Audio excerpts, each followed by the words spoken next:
ඔය අහන ප්‍රශ්න වලට පටලවා ගන්න නැතුව හරියට උත්තර දීපන් හරි. ඔය මහ බැංකුව වාර්තාවේ ආක මේක තියෙනවා කියන සමහර විට අහයි හොඳේ. පත්තිලා ඔබ එනෝනේ ඒවත් අහනවා.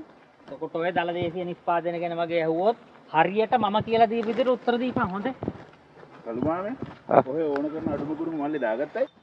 ඔක්කොම දාගත්තා මගදී ගන්න දේවල් තියෙනෝනේ. අර මොකක්යි? පොකුයි දුම් කලයි. එතකොට මල්ලේ කෙල ගහන බෙලකේ වංගෙඩිය යකඩේ. යකෝ උඹ යන්නේ ගමේ වාඩියකට නෙවෙයි. උඹ යන්නේ ශ්‍රී ලංකා ගුවන් විදුලි සංස්ථාවට. අවුලක් නැහැ කෙල ගහන්න මම පරණ හැමදෙන්නක් ගත්තා. යකෝ පිස්සු කෙලින්න එපා කළු මාමේ.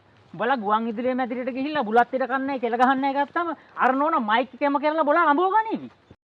මොකද අලු කරගන්න? බුලන් ටික මදි. අනරක බුලන් ටික ගහපන්.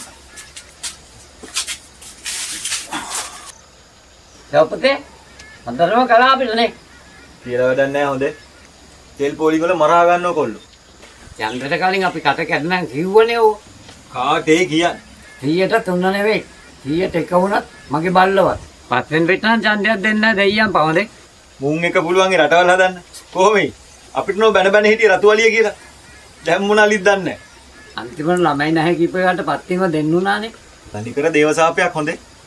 මතකයේ එකේ කර ගවුම් ඇඳගෙන සින්දුත් කිව්වේ. ඉතින් කට්ටේ ගාගෙන වේවුනේ. නැත්තම් ගවම් බේරෙන්න ගහන්න.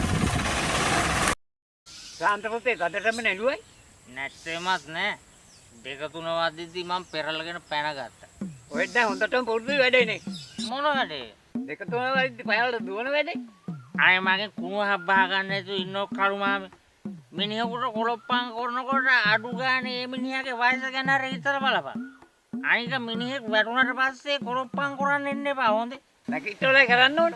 මොනවයි? පොළොප්පක්. අනේ අම්මපා ඩෝප් වෙලා හිටියේ නැත්නම් ගානුඹේ ඇට කොඩු වෙනම විසලා යන්න හොඳේ. මුලින් උඹ කුසුමගෙන් කුටි කන එකෙන් බේරියන්කෝ.